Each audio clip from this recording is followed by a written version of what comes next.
all for one and one for all. Ooh, Meadows. Oh, sorry. Oh, well, hey now. Get your ass up here. We'll slide. I'm not sitting on your lap. Am I gonna be in your way right here? Yes, sir. Got one more right there, and one more right here. Well, two right here. We're gonna sit up front, baby. There's gonna be no test, don't worry. Are you Baptist? Are you Baptist? You know Baptist?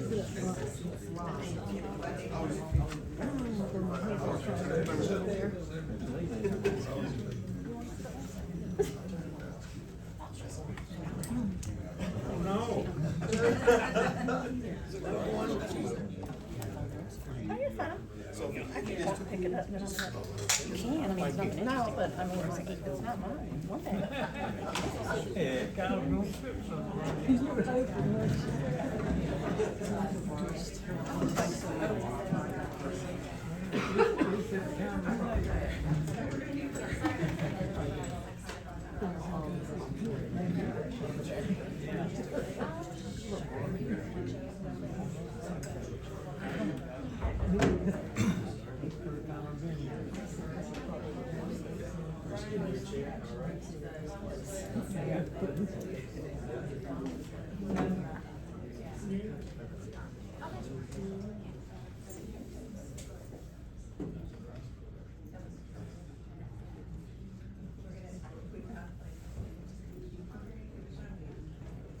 It's right at 6, so we can go ahead and get started. We're still waiting on one more member of our team, but he should be coming in shortly. So I'll go ahead and introduce myself. Can y'all hear me? No. No? Okay. I can project. All right. I did musical theater in high school. So, okay. My name is Ashley Honeycutt Terrazas. I'm a land use attorney with Parker Poe. I'm working with the applicant on this case. D.R. Horton is the applicant and developer for the site we're going to be talking about tonight for this planned unit development rezoning. Also, so we have with us from D.R. Horton, Reese Bridges, Cameron Jones from D.R. Horton, and then I'll just really quickly, Caroline Chiefs from Ramey Kemp, traffic engineer, who's working on the traffic impact analysis for us. She's here as well to answer questions. And then Brian Richards from Urban Design Partners, who helped with the master plan design. He will be joining us very shortly.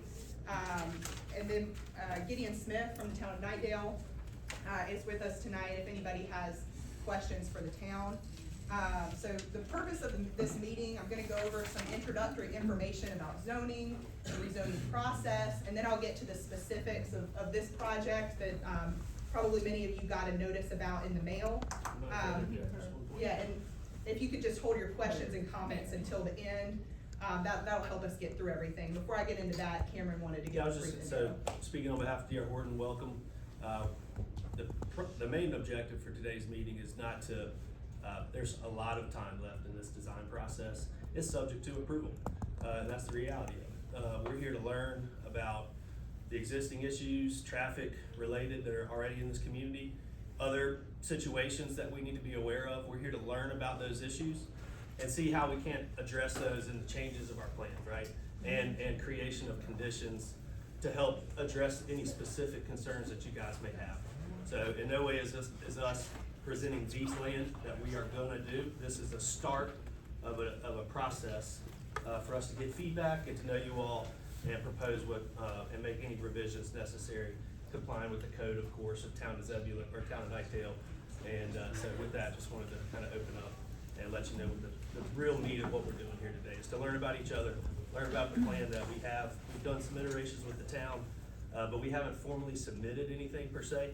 So now's the time to understand what we're proposing, understand what issues are already out there, and let's make some changes to kind of, create a synonymous plan that everybody's happy with, or at least one that we're most happy with. So, Okay. Thanks, Cameron. So really quick, I want to go over, zoning, the rezoning process. What is that? So again, you may have received a notice in the mail for this meeting or heard about it in some other way, because community engagement, like Cameron said, is a part of the process of a rezoning in the town of Knightdale. And most municipalities have their own zoning code and zoning map. And the code defines the various zoning districts, regulations in each district. Zoning map actually places every piece of property in its zoning jurisdiction into a zoning district, and that regulates what types of uses are allowed on the property, but also the type, the size, the height of structures, required buffers, and screening between uses. There's a lot of regulations that go into that. So if a property owner wishes to change the zoning designation, then the applicant has to go through a rezoning process, and like Cameron said, it's a long process, and we've actually been working on it for quite a while now. So, the first step, almost a year ago, last December, our design team met with the town staff about this project. Then, back in March of this year, we submitted a sketch plan with information about the site, the layout, proposed development, and we worked with the town's technical review staff and planning department to revise and refine that sketch plan to meet all the town's standards and policies and we went through 3 rounds of review on that sketch plan. And then that becomes our master plan that's required to come with that rezoning. And then we hold a pre-filing neighborhood meeting before submitting the formal rezoning application. So again, like Cameron said, we have not submitted an application yet. We are here to talk about this plan that we've been working on with the town to get more information about the issues that you're concerned about, things that you want us to take a look at. That's why we're here tonight, to answer your questions and get some feedback from you. And then after that, we'll take a look at the plans again, see what we can do, and then we would formally file that application for the planned unit development rezoning. And I'm going to talk a little bit more in a minute about what it means, a planned unit development, what that means in the Knightdale zoning ordinance. So this application will be accompanied by a traffic impact analysis. And we have to submit that to the town. And again, we have Caroline here from Amy Kemp, transportation engineer, to answer questions about that. And then our application goes through more technical review by the town's development review committee staff. And then the case would go to a formal public hearing before the town council and the land use review board. If you got a notification tonight about this meeting, you will get a notification in the mail about that meeting. And the earliest that could possibly be at this point would be January. And then at the next month, we would go to the land use review board. That's an appointed board appointed by the town council. They would review the application, the plans, and all of that, and give a recommendation to the town council. And then the month after that, we could go to the town council for a decision. And again, just earliest timeline would be going to a public hearing in January, and then the earliest the town council could possibly make a decision would be March of next year. So again, pre-filing stage right now. We have not filed a case yet, and we're here to show you the plan, answer your questions, and get your feedback. And so, A couple housekeeping items. There's been a few of you that have joined after the sign-in sheet going around. Please take time, fill out your name, contact information. Yeah. Let us contact you, you contact us, whatever the case is. And also recognize that some of you in the back probably can't see the maps here. We intend for this to be interactive. If you've got a specific question about what's being seen, please let me know. We'll walk it over to you. We can talk about it. Yeah. Okay. And just confirm with Gideon, when we do file, this plan will be on the town's website. It's not up there yet. If you got a notification letter, there was a copy of it in your notification letter. So when we're talking about zoning and a rezoning, to make sure that land uses within the town of Knightdale are organized, the town has adopted a comprehensive plan, the 2035 comprehensive plan, which includes a couple of future land use maps and several planning policies that recommend how the town should be developed. It is a large document. This is it. When town staff and the land use review board and town council are reviewing the rezoning application, they're going to look and see whether the request is consistent with these future land use maps and planning policies that the town has formally adopted and is available on the town's website. So on the growth and conservation map, this is designated as a mixed density neighborhood. These parcels that we're talking about tonight. So it's about 170 acres between, got access on Old Faison and access point on Bethlehem Rd. And so these parcels on the growth and conservation map are designated a mixed density neighborhood. And these are described in the plan as subdivisions or communities with a mix of housing types and densities. And it says these neighborhoods should incorporate a comprehensive network of open space throughout to accommodate small parks, gathering places, and community gardens, preserve tree stands, and help reduce stormwater runoff. And then on the growth framework map, this is designated as a target investment area. Target investment areas are defined in the comprehensive plan as areas with existing or relatively easy potential access to water and sewer. And again, just to clarify, that would be the proposal here. This would be served by town, potable water, sewer, gravity sewer lines. That would be the plan here. City, Raleigh. Yeah, the city of Raleigh, that's right. And where the growth is, so these are these target investment areas where you have the access to those utilities, where more growth is supported. The plan says that growth in these areas should encourage active living with complete and comprehensive network, walkable streets, general grid pattern. Also says that growth in these areas should be guided into more compact and efficient development patterns to justify infrastructure investments. So getting into the meat of this request and this proposal that we've come up with the town staff and been working through with the technical review staff. So our intent for this project is that it's a master plan community with a variety of beautiful single-family homes, detached single-family homes, duplex, but also duplexes, triplexes, and then quadplexes, so 4 homes in a row, to again create a more variety of housing types. We've got 5 or 6 different lot sizes, and all rear-loaded townhomes here. We would have also the open space and amenities that would include a pool and a clubhouse, a playground, public art, fountains, and a couple of the stormwater control ponds on site, as well as around 18 acres of conserved natural habitat. That would be, and then about 28 acres of open space total. And then we're also planning a small commercial element, about 15,000 square feet of neighborhood serving commercial. Again, not a large, strip mall or anything like that, but a small kind of neighborhood serving commercial use right here on Bethlehem Rd. Next to the pool and clubhouse. Can everybody hear? So again, sorry if you can't see, it's the commercial portion, again, 15,000 square feet, small commercial portion right here.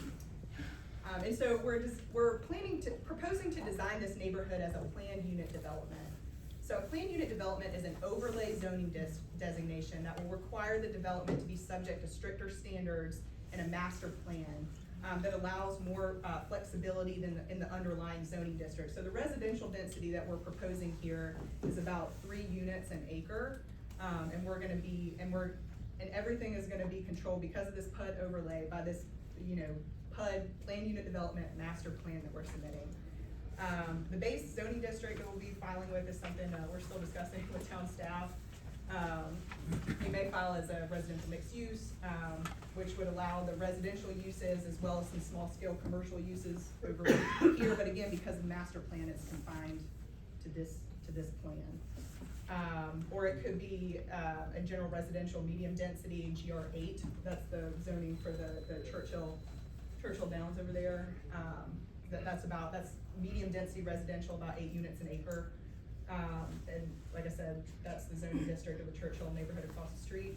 And then the master plan shows a bit less than 3 homes per acre. So we might be able to do that general residential low density, which is called GR3 on the residential portion.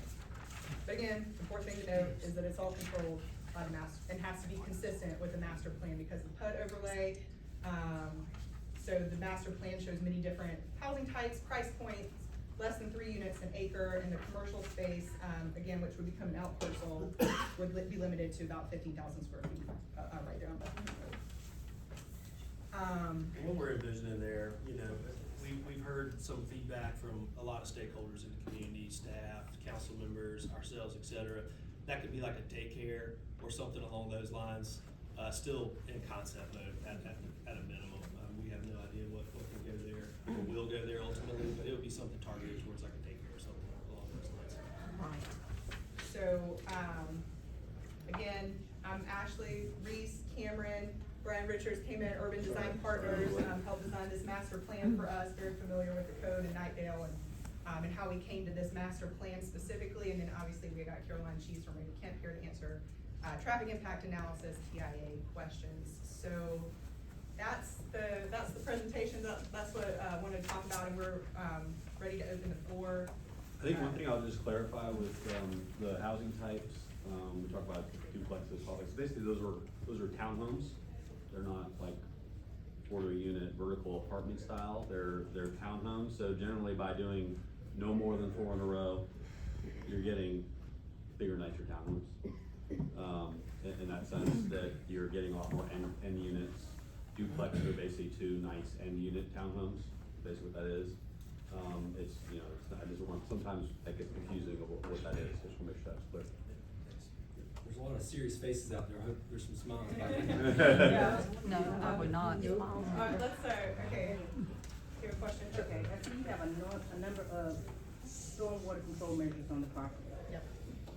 Is the property gonna be, when you grade it, are you grading it, is it gonna be elevated? You know what I'm saying, are they gonna, is the property gonna be higher than the surrounding properties where, that we gotta be worried about runoff? Yeah, worried about throwing around, yeah. I can take that one, Brian. So at this point, the grading isn't complete yet. But I look at Bentley, so Bentley taught me what I know in AutoCAD, and it's not much fun. This site, ultimately, we're trying to have a balanced site. So the target for what we're wanting is we don't wanna have import dirt, and we don't wanna have export dirt. We're not far enough along the design process to commit to that yet, but ultimately, when we can't grade off our site, and we'll have buffers along the perimeter. So ultimately, with this site, the end goal is the site will tie into the perimeter, the grade along the perimeter of the site. So we won't be touching or impacting. A lot of impact. But you you're talking about can't runoff, I mean, guarantee we will be required to make that runoff go to Yeah. our property. Yeah. Okay. Yeah, So- we so can't, that by would- state law, we can't, by law, we Yeah, can't increase. We and can't those storm water controls and devices, they will be monitored yearly, right? Yeah, Yeah, they're required by state. to Yeah, do I it. just, cause I know we do it in Raleigh, I didn't know if y'all Yes, would sir, do it that. all that's all state regulated. That's right. Question. So I'm trying to do some math. You said it was 170 acres. 28 acres are going to be conserved, so I'm assuming that's. Open space, Open and space. about, I think it's around So between 17 that's and 18 total is open space, so that would include like some of the, Roads, ponds. what we call like programmed open space. So Okay. some of that could be like the community garden or the, you know, Okay. playgrounds, that kind of thing, and then some of that is preserved. So I'm just saying, 170 less 28 is 142. 500 units on 142 acres is 3. So beyond 172, so that's based on the total site area. So a portion of that is required. Yeah, but the Yeah. density is calculated based The on total density is acreage. calculated on the total area. If you wanna look at net density, Yes. yeah, we can look at it that way, but that's how the town. That's how the town does that, that's how it's Measures determined. density, total acreage. Because if we, Math, we if- use math, we use. No, you start. no, with you just do total math, use the acreage. total area, so part So of, humor me. well, okay, Humor me. yeah, go ahead. 170 less 28 Mhm. is 142. 500 units on 142 acres is 3.5 units per acre. 500 divided by 142 is 3.5. The definition of density that we're pursuing is total acreage, the total units divided by gross total area. acreage. Total acreage, It's not net.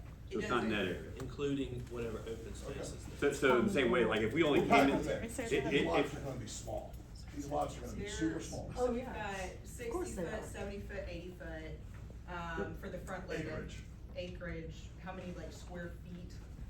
0.3 Lot acres, is 0.1 that? Quarter, acres, 0.2 quarter acres. acre. Yeah. plus minus, 0.25 yeah, acres. on the small detached. They're gonna be smaller than Knightdale Development. The lots are gonna be either that or less at the end of the That's a day. broad brush statement. Yeah, There's that's gonna be all a it is. A variety lot of of a lot, legislation, right? yeah, There's gonna yeah. be some small lots and then some, what's Small, customary in, Big house.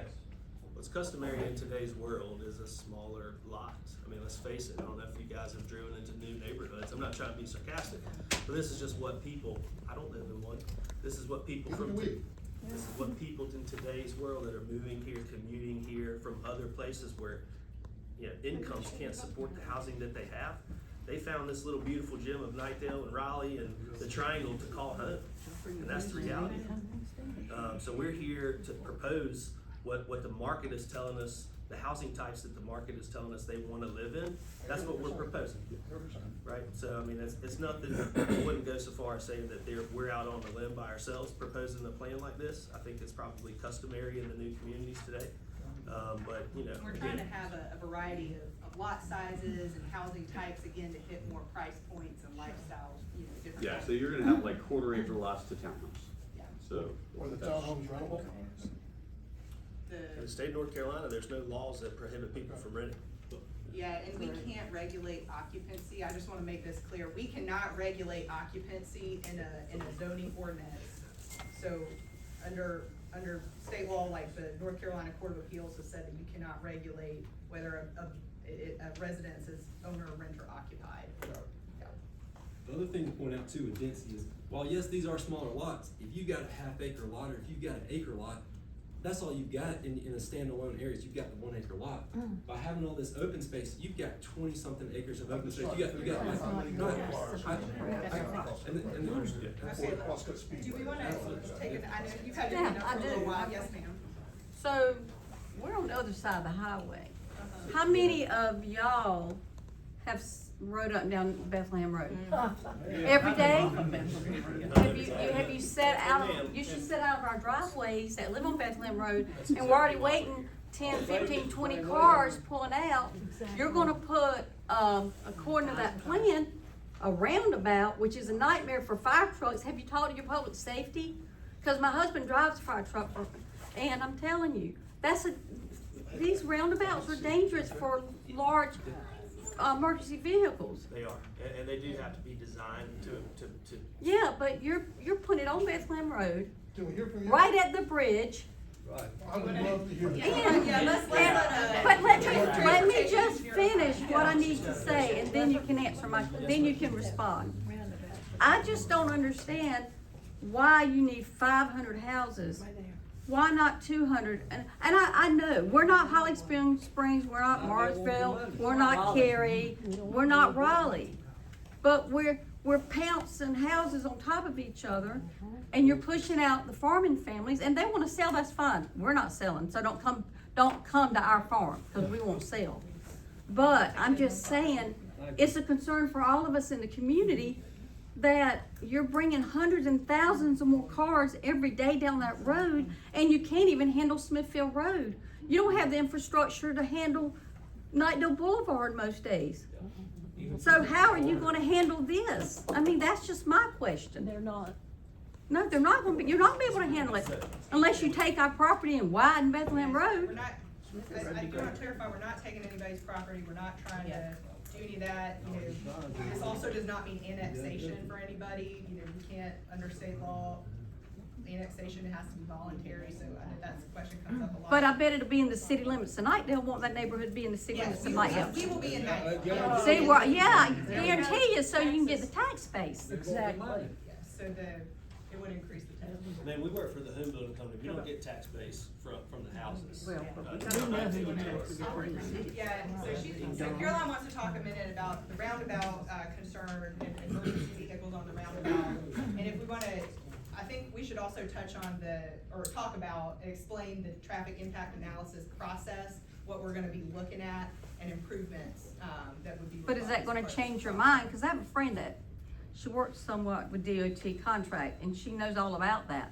And halftime, no matter how bad the traffic impact, it doesn't change the decision of the builder and the community that it's being built on. Yeah, so, well, first I just wanna touch on the roundabout. You mentioned that it's not safe for fire trucks.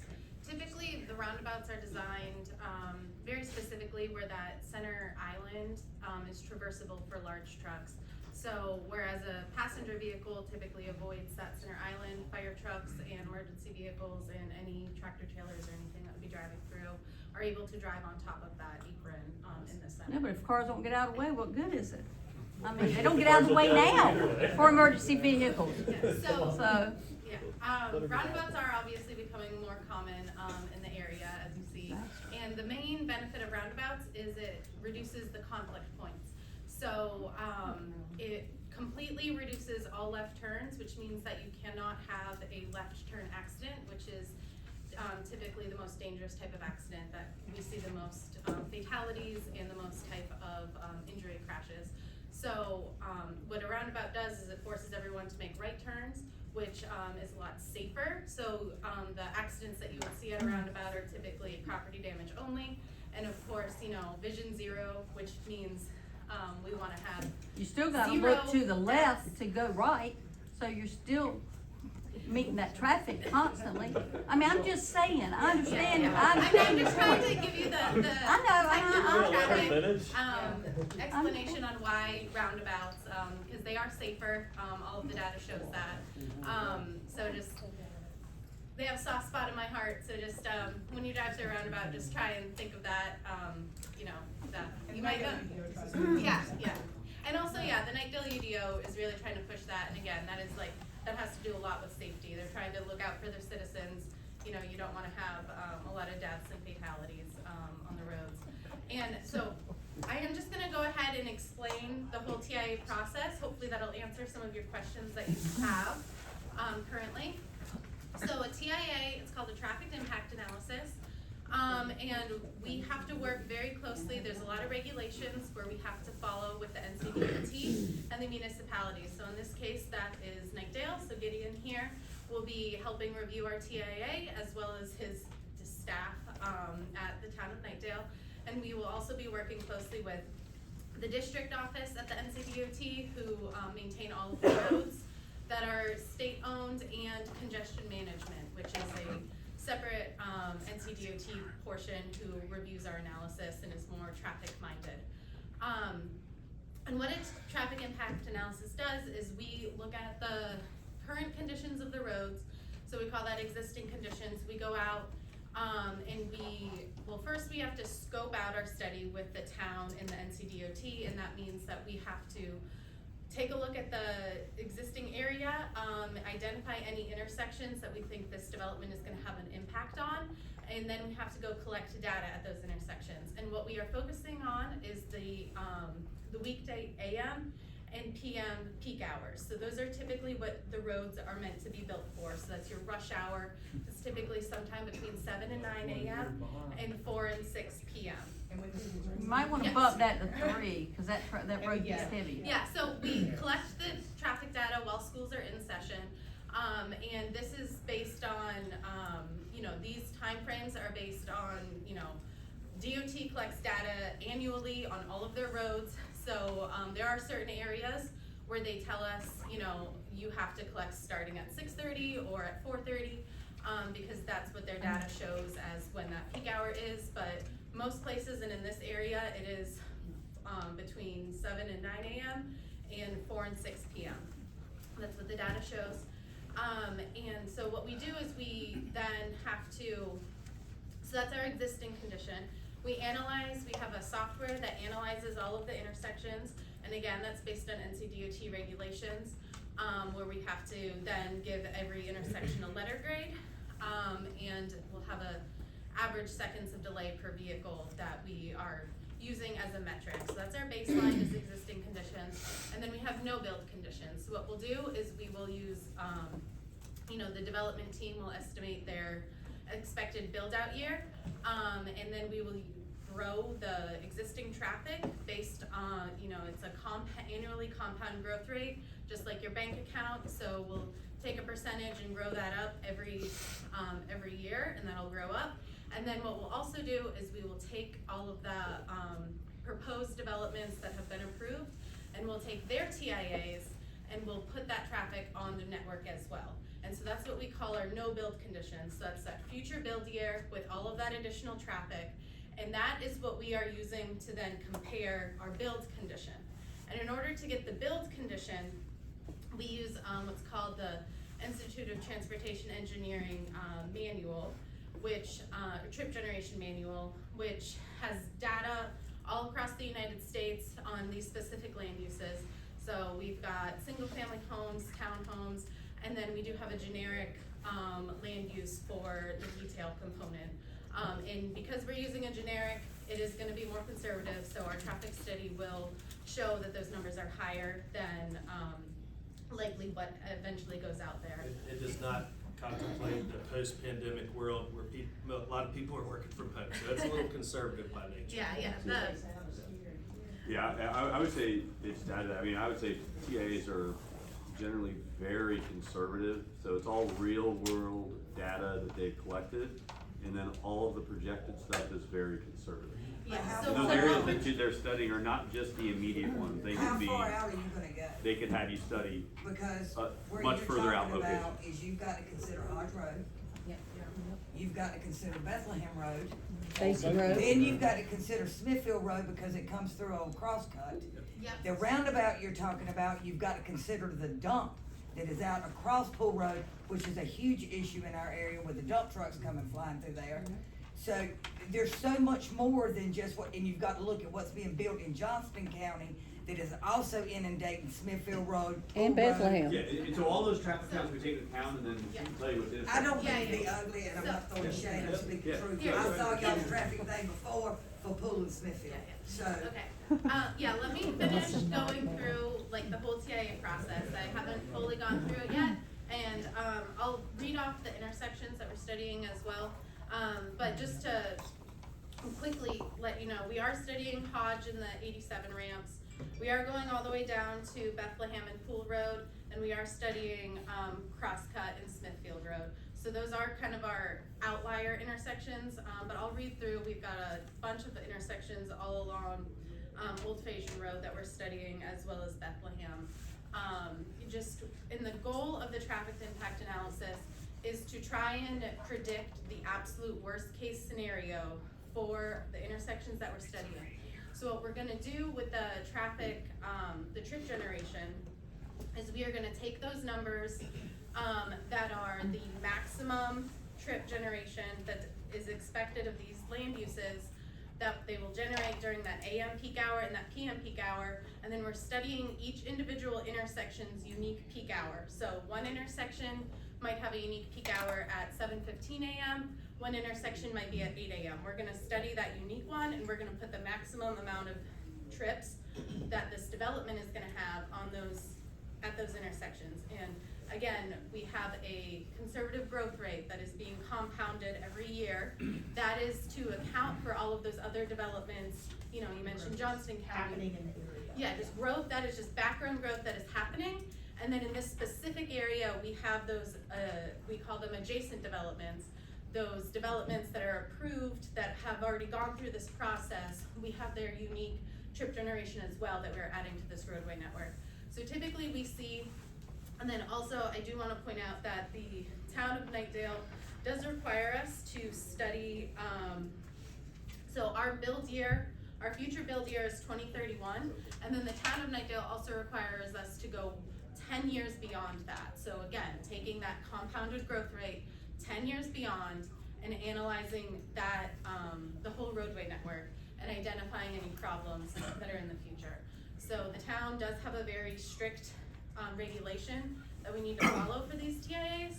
And then once we prepare once we go through the analysis, again, those level of services of existing, no build and build, then what we're gonna do is we're gonna compare the no build and the build, and we're gonna bring the build back to what it would be if this development didn't, so we need to mitigate the traffic. So even if this development didn't go forward, never happened, and a lot of times you will see, you know, some of the improvements that are needed, you know, would improve it better than before, so, better than if nothing went in.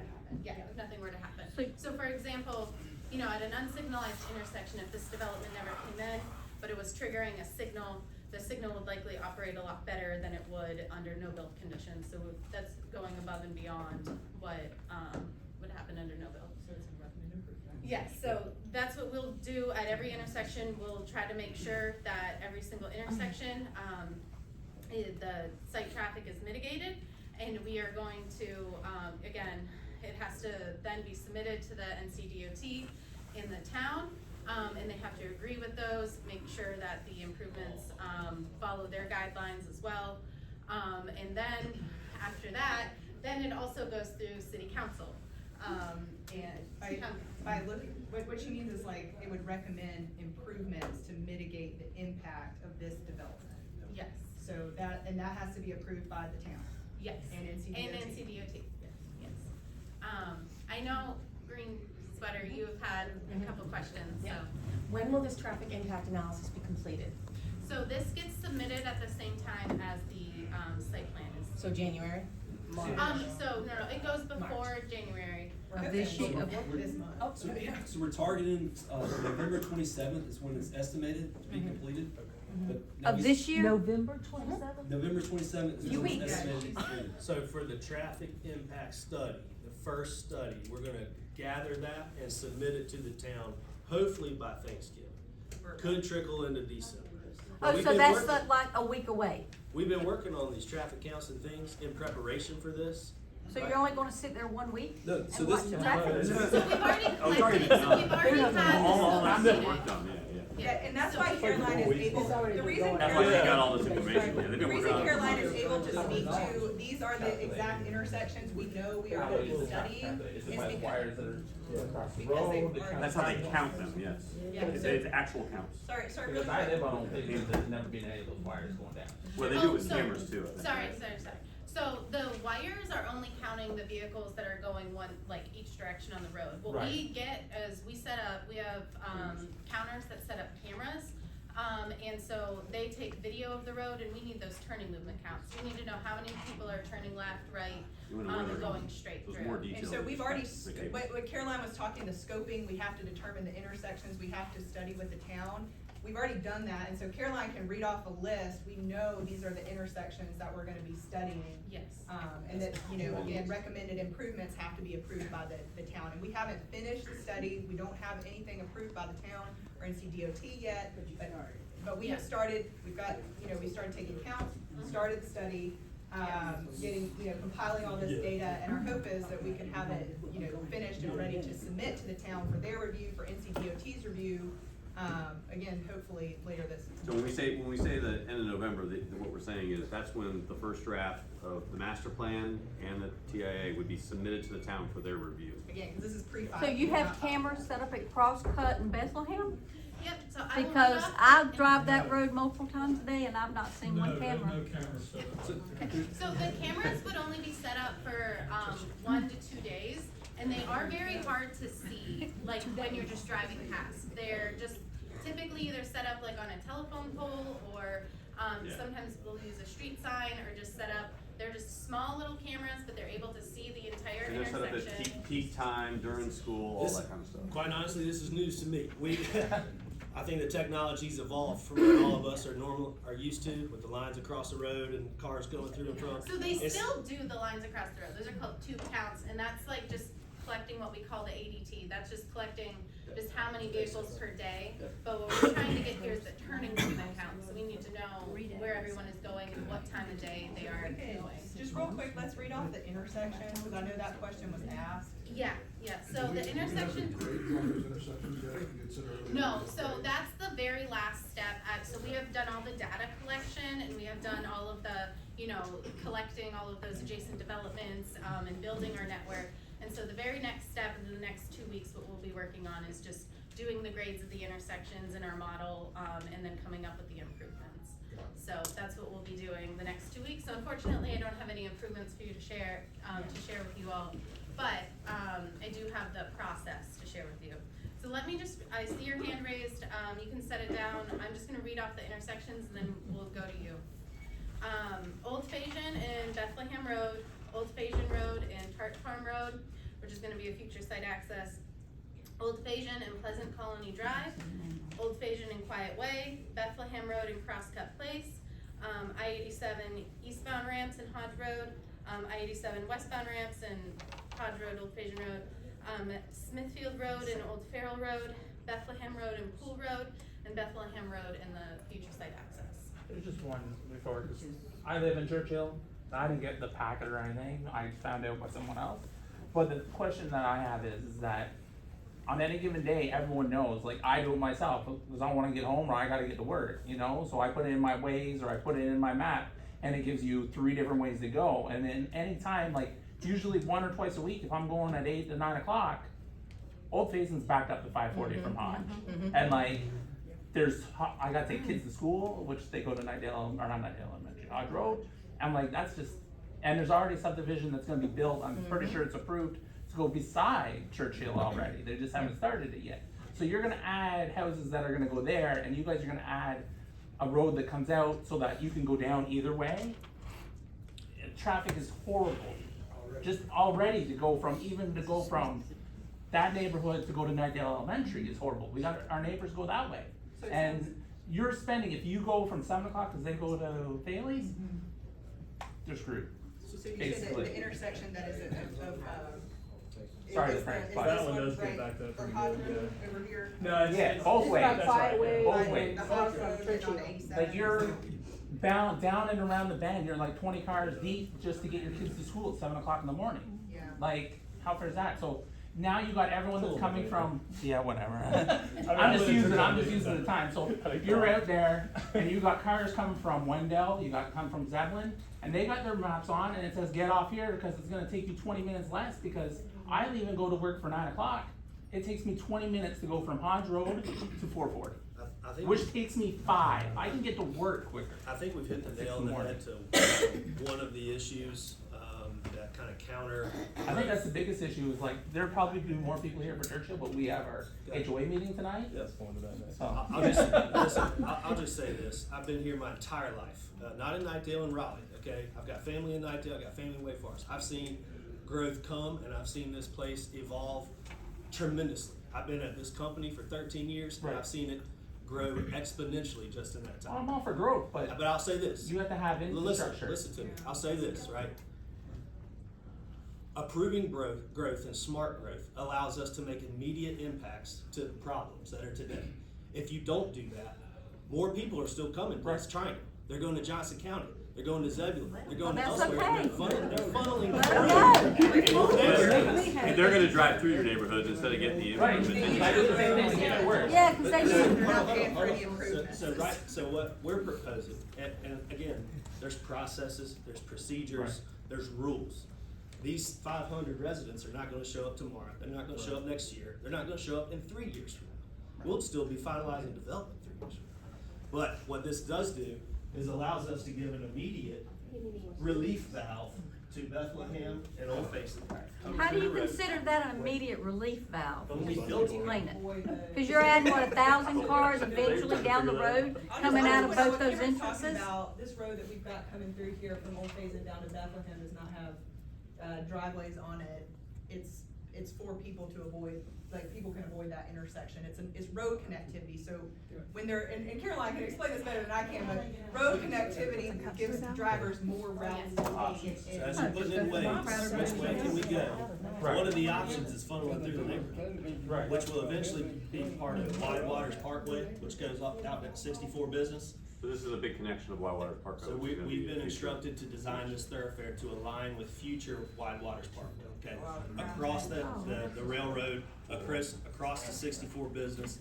Again, smart planning is to provide as many relief valves as possible to traffic, give people options, right? Okay, this we can. Back to front. Yes. Oh, yes, yeah. Left shirt, back. Some of you people in here may know me. My name's Kenny Faison, 5 generations, and I'm gonna trump you. I've been living between Old Faison Road and Crosscut for 69 years on the same little spot. If you want to do a traffic analysis, come to my driveway in the morning. Yeah. Sit there from 6:30 to 7 and count the cars trying to get out. Like this gentleman said, it's a nightmare on Bethlehem and Old Faison every single day right now. I'm living there. I deal with it every day. My mother lives on Grasshopper Road. We've been there for 40 years. She will not drive anymore. The The problem roads with, are not safe. The I problem don't care how is- many of y'all do. all the growth from Smithfield and the hazards over there, that's one of the most dangerous intersections in Wake County. Is That it hasn't not? been fixed yet. Is it not? You're doing, Where is? you deal with it. Smithfield Road is the number 4 Disaster. worst intersection in Wake County. So what's happening is people are dodging it, and they're coming down Pool Road, they're coming down Bethlehem to get to Hodge or to get to the highway, they're not going down Smithfield. You go to Smithfield Road tomorrow morning and sit at the stoplight at the bridge, and the traffic is backed up all the way to Pool Road, all the way across Pool Road to Mile Plantation, and that's a daily thing. And I don't know how you say bringing another 1,000 cars in there is, and the road work that you're doing is gonna change anything, because I'm a site contractor. I do that kind of stuff. I'm building roads today. I understand it. And it's not gonna be as simple as you guys are trying to portray it to us. Right. I don't think you guys trying to say it's a simple issue to solve, like, it's certainly a complex issue. I want to talk about the site distance from the I-87 bridge down to Crosscut, because already that's dangerous. You know, there's not a lot of room to see the traffic is coming around that corner. And when you're putting that many cars out on the road and creating a roundabout, and you know, it's just gonna be more of a problem. And I was wondering, so how do you design around that? And it's a very short distance, so and there's no room to add lanes because there's the I-87 bridge, unless you wanna put another bridge across there.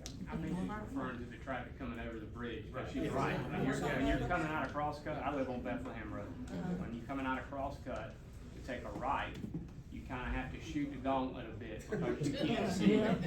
You can't see it so far back to your left, and if you pull out slow and somebody's coming, they're gonna be on top of you before you have a chance to react, so. Well, that's the same entrance to our farm. If you were driving out of Crosscut on the Bethlehem, and you're fixing to turn right now it's just an intersection. You're at the foot of the bridge. So Tart Farm's on the other side, people are coming over the bridge, and as they're coming down the bridge, you've got to work your way into the traffic pattern coming off the bridge, and you've got just a really short window to see that last car coming off. It's tight now, to her point, it's very tight right now. Do you want to take that, Caroline, or do you want me to? I would just say that, one of the benefits of a roundabout is that, it does force vehicles to slow down. So roundabouts are typically designed for, 25 miles per hour is typically. So we're gonna lower the speed limit, right? Typically, it's entering and exiting the roundabout, it would be temporarily lowered, kind of like you see at a curve. You know, we can talk to the town about lowering the speed limit throughout, I don't have the authority to do that. However, I would just say that is, one of the benefits of the roundabout is you should see people slowing down, and then you, because it's all right turns, as you're entering that intersection, you only need to look one direction. They're gonna back all the traffic up. I live on Old Street, which is, you know, just about half a mile down the road from that roundabout. So you'll have traffic backed up probably to Pool Road, and I won't ever be able to get into it. But I think the advantage of the roundabout, and she can speak for everything, is that the idea is you're not stopping. It's not a stop sign anymore. But there are people that do. It keeps traffic moving at a more consistent pace. So it helps. So I think the biggest thing is that we've already got the problem. That's. Yes. Yeah. And it's gonna get We were hoping that would get addressed, and I'm gonna go back to Faison and Bethlehem. Like, we should already have had like a turn lane there years ago. When we just drove over here tonight, it was 6:45. And it still took us a minute to get up from our spot, not 6 o'clock, 7. And then I turned, and we hopped on to Old Faison, and there was a queue, still about 25 cars. That's at 7 o'clock, closer to 7. So we've already got the issue. So I'm like, we've been waiting for either a light, but really what you need in the morning or in the afternoon is, yeah, you got people queued up all the way down, way past our neighborhood. And they're just waiting to go straight. And then you got people fighting it, and there's been a lot of wrecks there. And in our own neighborhood, we had a dear elderly neighbor of ours that tried to pull out at like 9 o'clock at night, and he didn't make it. He ended up getting hit by something, you know? And we had a pizza guy a few years before that. So it wasn't just because he's elderly, we had a young teenager. Now maybe he was being an idiot, but he still, you know, he tried to get out from there because the traffic is crazy, even in the evening. It's really gotten bad. So that's all we're saying is that we already got issues. It'd been great to say like, hey, we got this plan by 2026, we're gonna put this in place. The one roundabout there, sure, but frankly, I think Faison's a lot, is a whole lot worse. And you were talking about a light right there, is that what you're talking about? The biggest, in my opinion, like I said, I live on Bethlehem, I travel on Faison Road to work back and forth every day. And I go in early and come home early, but if you wait until, say, if I leave the office at 5, this gentleman pointed it out earlier, if he lives in Churchill, when you come over that bridge right there where the 540 bridge is, traffic is normally stopped right there by the trailer parks on your right, and it's a slow go through there. So, to this gentleman's point, we've needed some sort of change in road infrastructure, traffic lights or something, you know, when Churchill, I was here when Churchill was built, that added some extra traffic on the roads. No, but I think she's had her hand up for a long time, very quietly. So I think I'm hearing you say, you know, we're gonna get some roundabouts, maybe we'll get some stoplights, some things that will kind of organize the traffic and make it easier, for flows. But what I wanna understand is, at what point, cause I don't live on Bethlehem or some of these roads, at what point are you gonna say, we're taking property to make these roads wider and to allow for more flow? Because how do you make driveway acquisition? So that's a great point there. So Yeah. we're not trying to take anybody's land here. We're doing. You're not. So with that, great question. Great point. And so we're working with the town of Knightdale and with the TIA, and ultimately, I hear everybody loud and clear. We have current issues, but ultimately, if we don't have this grid, if we don't come in and start to fix these problems aren't gonna get fixed. I mean, look at the time frame for DOT to build these things out. And Where we're at, I'm gonna speak for the group, but I'm speaking for myself. We're used to what we got. But the status quo isn't working. Like, we're coming out here to improve these conditions. the road before you start building anything else. But we're working to at least let the TIA will suggest the improvements for these intersections. And if they, like, we're gonna make it better in this situation, we're not gonna make it any worse from the. Who are you gonna make it better for? What's that? Who are you gonna make it better for? Better for everybody I've traveling got this road. people like me that've been living out there for 69 years. Is it making it better for me by putting another 1,000 people in my backyard? Or my husband's family. But is there research done for like schools? At the moment, like Churchill, the middle school is News, I think, or whatever it is, which is quite a hike for, quite a hike. You have a magnet that buses kids in, which is Hodge Road. You've got Knightdale Elementary, which is, I don't know, my kids don't go there. So as part of our application, we do have to submit something to Wake County Schools. Right? So every house, you gotta expect, you got 500 houses, you may have 250 kids coming in that neighborhood. So, Yeah, that's all taken into account as part of this. We have to submit a form to Wake County Public Schools. There's fees to get paid, all kinds of things. right, the same as For like the impact. emergency responders. We just built we're building one new fire station. One we're gonna is closing when it's built, it'll be moved across the way. That's So, all like, that's part of the review process we go through, is all emergency services are part of that as well. The one thing I'll say, so in terms of, this project would not be taking anybody's land, right? For right away, so. Not now. No, I'm Yes, serious, the but no, concern is, but. how do we get the roads fixed and address the problems before we add new growth? Let me I finish. mean, that's forgetting. Just let me finish. So what I'm saying is, this project would not come and take anybody's property. This project actually is giving property to improve road conditions. Between turn lanes, whether it's a roundabout or whatever it ends up being, to create Wild Waters Parkway for a future connection that the town's transportation plan terms as critical. So like, this project is dedicating land to the town to create road improvements. That's But part of isn't it. that required in order to build, that you have to do that?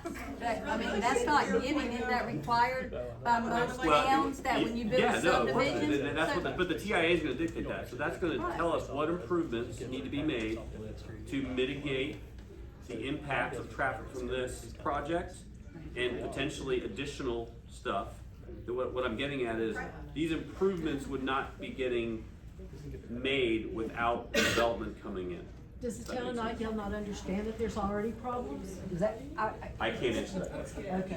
But I think Okay, can I have a little bit of clarification here? So, the public roads typically have, a standard 60-foot right-of-way with 12-foot lanes. So that normally means that, if our TIA shows that at, some of these intersections, a right turn lane or a left turn lane may be required, we can build that within the public right-of-way without taking land. But it would be widening the road, but that is within the public right-of-way.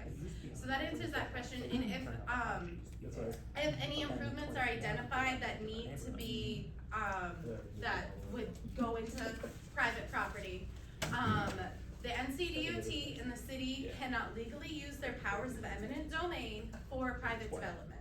So if, property was needed to be required, of the development, to make an improvement, we may ask, but if you say no, we cannot force you to sell the property. The city and the DOT cannot force you for this development.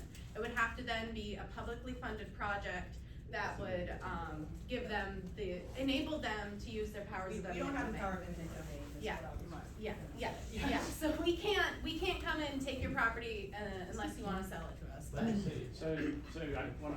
But not for We this don't project. wanna buy it. I just wanna be clear, so I live on Bethlehem, if you guys do your studies and you decide, okay, well, this subdivision, along with future development somewhere else close by, we've decided we wanna make Bethlehem Road 4 lanes now, 2 on both sides. And I'm gonna lose part of my land there, or what's the situation there? It's not directly because of this one subdivision, yeah, but if the state decides that they wanna make Bethlehem Road twice as wide to handle the traffic, you know, to increase the infrastructure to handle the traffic, then how does that work? Yeah, so then, it would have to be a state funded project, or a town funded But project. it's pushed by the growth, right? I mean, like right now, to Kenny's point, you know, there's nothing there. Then all of a sudden there's something there. Now the impacts are massive and we need a wider road, so now it's kind of a snowball Sounds effect. like the road might need to be widened already. That's what we're That's saying. what it is. Honestly, seriously, the intersections need to be built. Basin Road and Bethlehem Road, you've got a bottleneck there because it's just a stop sign. And then you get people, it's a single lane, you get people that pull up there in the middle. I always go right, I never go left. But I've got 10 cars in front of me that are going left, that are right in the middle of the road. They don't give you enough room to get to the right. I could go to the right and get out of everybody's way in just a second, but there's not enough room to do that. And if you had a traffic signal or wider lanes there, whatever, just All of something to that, help all the of those flow. improvements are fair game as a result of our Yes. traffic study. That we Yeah, haven't that's completed. that's been needed to be done for years. But it won't get done. Yeah. When would, 540 needed another lane as soon as it got built? I mean, it took forever to get But I mean, that. there's no conversation about it. Yeah. Up So until yeah, today. that's what this TIA is gonna be looking at, all of those intersections I listed off, and we have strict regulations that we have to follow to bring those up to an acceptable level of service. Even if they're already failing, we're gonna have to bring those up to an acceptable level of service. And we've got that 60 feet of right of way that we can typically fit, at least 1, potentially 2 turn lanes in, and traffic signals typically fit within that right of way, so that's not taking any property. And that's what we're gonna be looking at in the TIA, is we're gonna be trying to improve these. Are there So any was it town just one- plans for, widening? I do not believe. That's what I'm saying, this is all contingent on this being approved. If they get denied, are y'all still gonna take that information and go, oh yeah, we still need all this stuff done and have it done? So the town will then have our, so if this gets denied, the town will then have our traffic study, and any other development in the area, they'll be able to share that traffic study and say, hey, we already identified improvements at these intersections, you're then gonna be required For to the implement. impact of this. So Yes. we get the town here for the next meeting? The town is here, that's Gideon right there.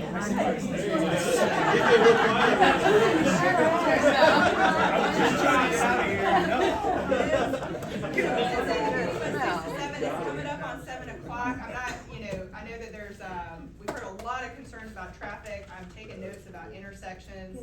I mean, I wanna, take a couple more questions if anybody has other questions about that. Obviously, after, we're all gonna be hanging out up here. If y'all wanna come up and, point out I live here and this is what I'm concerned about, or, come take a closer look at the plan. Again, we sent this plan to everybody in the required notice area, but I think a lot of y'all we're not in the notice area, so again, feel free to come up and take a look at it and have those conversations I with have a us. non-road question. Can I just, I have a non-road question. is there a non-road question? Okay. Can you just high level go over like the time construction, so in the theoretical that it gets approved in March, when are we really looking at starting any construction activities? 1 for the road, and then 2 for everything else, like when would development start? That's a great question. Gideon, can you help us on that one? Yeah, how long, this is the beginning of the development process, so there would be construction drawings, we gotta do the infrastructure, site plan, it's gonna Is take. this months or years? So, And yeah, very well. So to break it out, zoning maybe goes through spring, summer, okay? Then we've got another maybe 6 to 12 months in design drawings. So the design, water, sewer, grading, traffic, off-site traffic improvements, on-site traffic, all of those things get designed and reviewed. It doesn't get approved in the first submittal. Obviously, there's a lot of details that come through, right? Got engineers, got utility folks, got environmental folks, got any department at the town of Knightdale in the planning department gets a fair look at it, and we go through very iterative process. All of you are more than welcome to come to my driveway in the morning and sit for about 30 minutes. Every one of you, if you'd like, I'll go get you some bojo. Will not be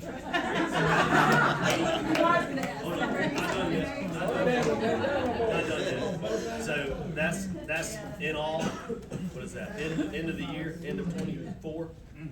Takes about a year and a half to develop a piece of property of this size. We wouldn't develop the whole thing at once. It would be in chunks, right? 3, 4 phases, 5 phases, I don't know. That's gonna take a year to a year and a half to get the first phase developed. Okay, so we're now at end of 25, middle of 26. We're pulling building permits and we're gonna build, who knows? What is the economy like at that time? We're building 5 houses, 10 houses, I don't know, per month. And then it's gonna start middle of 26 to start moving customers in. It takes about 6 months to get the first set of houses built. So now we're at the end of 26, okay? Really, we're starting sales at the beginning of 27 using this schedule as the baseline. To start 5, 10, 15 if we're selling very well, homes per month. So go from there, right? To build the 500. We're talking, well into 29 before we're feeling the impacts of this property. What is the target price for these homes? 2031, That's my 32. If economy stays good, you sell through. It's built out? Yeah. So, who's got the crystal ball? What's the target price for these homes? Do not know. What? You don't know. I mean, yeah, we've got a target. 2025. So what's the target? Are these starter homes? So townhomes starting in 1,500 square feet. We've got some detached houses, 1,500, 1,600 square feet. Those are the starting lines, up to maybe 3,000 square feet. What's So what's the price range? The price range? In today's terms? Yes, in today's terms, yeah. Yeah. Guys, I don't want you to put me in a box here. 2 years from now, when we start selling, you're gonna be like, you told me. No, we'll say today. So, okay, today's terms, high 2s on the So townhomes. starter homes. The 300, all the way up to probably 6s. Right, and that's today's terms. And again, and the town is trying to encourage, again, a Which I mix think of is price what- points in the neighborhood, in one neighborhood. So yeah, you said that at the beginning, this whole layout here with like the mixed prices and whatever, that's kind of a town and you've gotta follow that big book that's there. And then I think you said, was it Cameron? Yep. I think Cameron, you said people want that .20. I know people moving down here left and right, they don't want .20, they want an acre, they want that, they're willing to pay for it, they can't find it. Exactly. So why can, and I think you're now telling me it's the town of Knightdale, they've gotta do all this, you can't do acre lots and 150 homes. No, we could propose. Could you? whatever we want to. Yeah. Okay. I mean, we've got free autonomy to But propose whatever. there's a we want. lot of people, I'm also from Wake County, I've also seen a lot of growth here, there are a lot of people that wanna live here. I mean, that's just the reality of it, and the more we restrict housing, the worse the prices get. Yeah, well, let them pay for it, if they wanna come that bad, and then we've got. But then they go out, Then we've got people who. They I burn your just infrastructure, they picked don't up a pay naked taxes. girl on Bethlehem the other morning who got dumped there on the street. We clean our roads, we're picking up, we clean the crosscut road. We're picking up needles on the side of the road now at this point in time, so I'm more worried about the quality of people coming in and the price point than the growth. It'll be pretty. And we will have a bunch of architectural commitments that come to make sure town of Knightdale is very strict about the architectural standards and conditions that we have to commit to as a baseline, so again, the plan would not be to build, a low quality product here, we will not be able to. You gotta have an entry level sign. I mean, every house is gonna be in the low 300s. You can't even find, the average sales price in Wake County is $450. I mean, if we designed them all for 200, they wouldn't last a year. That might be today's entry price, I don't know. The reality is that could be 400 by the time we start. The starting price. That's wild to think about. So, so I have just a quick question, and this probably would involve the Knightdale folks too. you mentioned that this subdivision would be in the city limits of Knightdale, correct? Now, how does that affect the surrounding homeowners? In other words, I live on Bethlehem Rd, I'm literally right across the street, from this. Is that, I mean, is this a situation where we're all gonna be pulled into the town? or- Look at you shaking. So you I'll tell you, cannot you are be already, annexed into small towns. you are already in the extraterritorial jurisdiction of Knightdale, which means that Knightdale's code applies to you, but you are not in the corporate limits of Knightdale. Right. Which means that, you don't pay Knightdale property taxes, Right. you're not. So, and they cannot force you to annex. You have to voluntarily ask the town to annex, and people do that. I mean, the only reason you would ever do that typically is because you want utilities, if you want to tap into. I mean, obviously, we're gonna be building a lot of potable water lines if something would ever happen. I was told a few years ago, the reason that we've not been annexed in or brought into the town of Knightdale is because there's not enough tax base. There's a lot of farmland on our road, a lot of individuals that own homes and big chunks of land. That was a statute change in 2012, so the General Assembly made it so that they can't involve. But the town did annex certain properties that were larger lots, because we got annexed into the ETJ, and parts of her road got it, but not everybody got it, between where the whatever it's called, starts. But you picked and choose what properties you picked up, which I thought was interesting all those years ago. So we have like interlocal agreements with Wendell and Raleigh and Well, Reed we County. live So off of Bethlehem. There's only a certain extent that we can expand our ETJ to. Right, but that was Bethlehem and Cahill is what I'm talking about, not towards Wendell, cause I remember. Yeah, all I'm saying is, we're very confined here at Knightdale on how far out we can grow. They can't cross Pool Road. As far as the ETJ and a little area towards Pool Road is as far out we can grow based on agreements with surrounding jurisdictions. And I can't speak to when your property was brought into the ETJ, if you want. Probably before you came. So are you saying the town of Knightdale physically can't grow out Bethlehem Road? Or is that something that's subject to change? They could. Right now, there's defined boundaries where we can grow. Where's that bound? As far as in relationship to Bethlehem Road and where this new construction? It's a little bit southeast of the area. Yeah, so Exactly when where, you're talking about so- annexation agreements between the municipalities, there's a boundary line, and on this side, you could annex into Knightdale if you would like to. Or if you're on the other side, you could annex into, let's say, Wendell, if you so choose, but it's not, again, nobody's forcing you to do that. What is Knightdale's population in the city limits? So again, It's about 20,000 total. So y'all don't have enough to annex another piece of property. You gotta have 25,000. Well, we're not trying to annex anyone's You're property. gonna take this piece of property and put it in the city limits, which means they get public works services and they get they get police. In order for the developer, in For order it to for be the high developer, density. they have to annex into the city if they wanna use city of Raleigh water and sewer. But those people in that subdivision can vote for the politicians, and Kenny We that lives can't. right there across the street can't. But you gonna tell him what to do with his property, just like the people that can vote. We have planning jurisdiction in corporate limits and the ETJ. So yes, we have the authority by the state to apply zoning regulations in the ETJ. Right, But we don't get it. right, I mean, I worked at the county and the planning department, I understand that, but what I'm saying is, have y'all talked to the policemen and the public service people? Because I know that there's some other subdivisions going on that there's some talks with D.R. Horton that they want out there in our area. And what I don't understand is D.R. Horton is standing up there talking about what all they're gonna give us. Why would you even do it then? You gotta be making a buttload of money. Why was we're selling houses, but we're here trying to make every better. This is a win-win-win. D.R. Horton, track builders do not do that. At the end of, we're from here, man. At the end of the day, I've been in construction 45 years. National track builders do not make an area better. And Why do y'all have so the- many lawsuits? Man, we're America's builder, we're the nation's largest builder. And I can say one thing. At the end of the day, the reason I'm at D.R. Horton and the reason I'm here is we do what we say. And you're getting me excited about this because I've been in a lot of builders. I've worked for a lot of site builders and more than I like to admit. But why I'm here is I'm from here and I know I've got cameras back. And when I come meet with all of y'all, that when I commit to something, he's gonna have my back if I commit to it. Yep. And I like, you can say whatever you want, but you can't say we don't do what we say, cause we do. And you're getting me emotional on that, cause like a lot of builders What don't. about the people that had to spend $250,000 to even be able to stay in their brand new homes in South Carolina that D.R. Horton built, and they are upside down? Man. Y'all didn't even give them enough money to pay it off. So at the end of the day with this, D.R. Horton's a huge company. And let me speak to D.R. Horton. It doesn't matter if it's one homeowner affected. Ma'am, please let me respond to that.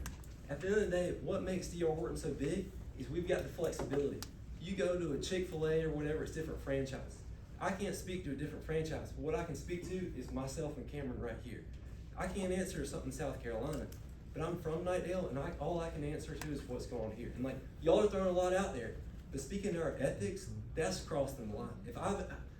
I know a lot of people here. I went to high school with a lot of them, frankly, and I haven't done anybody wrong. And you can talk to a lot of you. Let me respond here to this. You can speak to a lot of the things on our growth, but speaking to our ethics is crossing the line there. We're gonna do what we say. But it's an issue. It's an issue for other builders. We haven't crossed your line. It's an issue for D.R. Horton. Your name is on the permit. My name's on the shirt too, but I can't speak to that franchise outside the state. I'll call our division president right now, Ben London. That's outside our division. And if you wanna talk about that, I'd be happy to talk about it after, but please, don't come after our ethics, cause we're here to do what we say. And guys, I'm passionate about that. Like, you're hitting the chord with me. Like, we've got problems here. There's problems everywhere, but all we can do is do what we can to make this a better place to live, work, and play. And I'd love to answer these questions, but like, don't come after our ethics, cause we're here to do what we say. Can I just say, we are over time. Let's take one more quick question, and then again, I know not everybody's comfortable, raising their hand and speaking in front of a crowd, so again, we're up here. If you wanna come talk to us one-on-one, I hope you left your email address on the sign-in sheet. I know you've had your hand raised for a while, so let's take that last question there. So, speaking of like making the neighborhoods better for everyone involved, speaking for like the wildlife, that's something that's gonna be displaced, that doesn't really have a voice, that's not able to be here today. What is your plan on making it better for like the native habitat? So I can Hey, well, I did mention at the beginning, we are building around and conserving the lake, the ponds, the streams, keeping everything, all the natural vegetation around that, those particularly environmentally sensitive areas, and kind of incorporating that into the plan right here with the walking trails and activating that, the natural amenities on the site for the residents. And then we have a greenway trail as well. So that's the beginning of the answer. Along with that too, as part of like our process to get permits, we're required to go through the U.S. Army Corps and NCDEQ. We have a threatened and endangered species that we have environmental scientists come out. I know I've walked with a few folks like pointing out the environmental flagging to establish like the wetland boundaries and all that. And so we definitely do research to make sure there's no threatened and endangered species on the property. We've already done our homework, all that, as well as preserving the wetlands and endangered areas on the site. So we're checking it out to make sure we're not destroying. Obviously, we are developing land, that's what we're in the business of doing, but we're also trying to do it the right way, checking for like bald eagles, all that stuff, like the Mussels State Historic Preservation Society.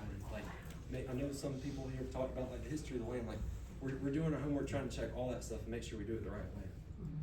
That's a good question. Yeah. Okay. Yeah, where's the sign-in sheet? Does anybody have it's in the it? back. If you did not sign in, maybe we could leave You wanna that sign in right there? here, if you could sign in before you leave.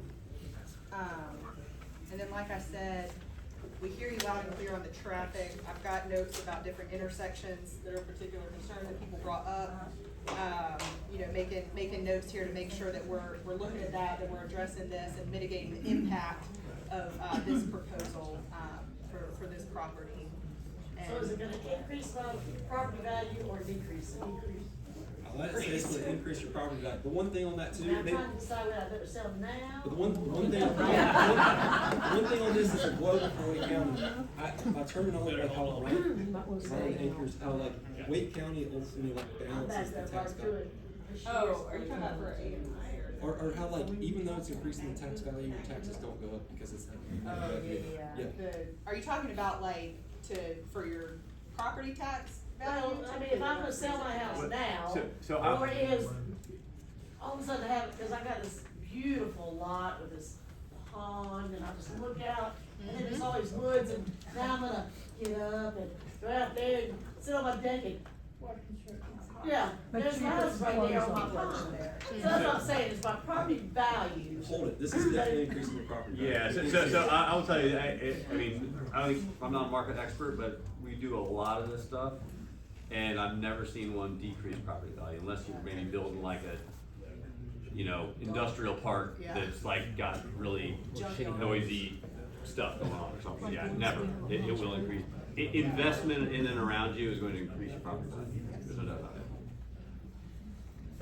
And at the end of the day, they're gonna be sold at market rate prices, right, at that time. You paid me in a corner to give you, I cast a wide net, went from the high twos to the 6 to 7. all right? Yeah, I mean, I think- Anywhere in between. Hey, Cameron, We decide we wanna buy a lot? Hey Cameron, tell me if It's I'm a wrong, free but world. I don't think any of these are intended to be entry-level products. I think the entry-level products are gonna be nice townhomes.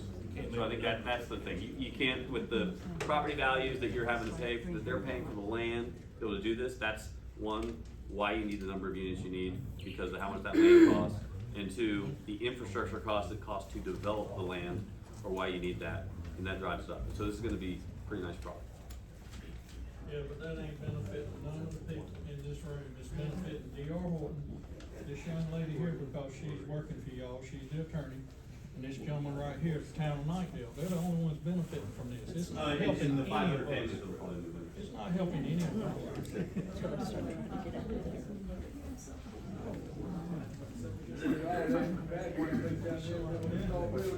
Yeah. I mean, I think, again, if y'all wanna come up, we would love to talk to you, one-on-one and come to point it out. Just trying to say when they're in the earliest, they got, they purchased it. No, I know that.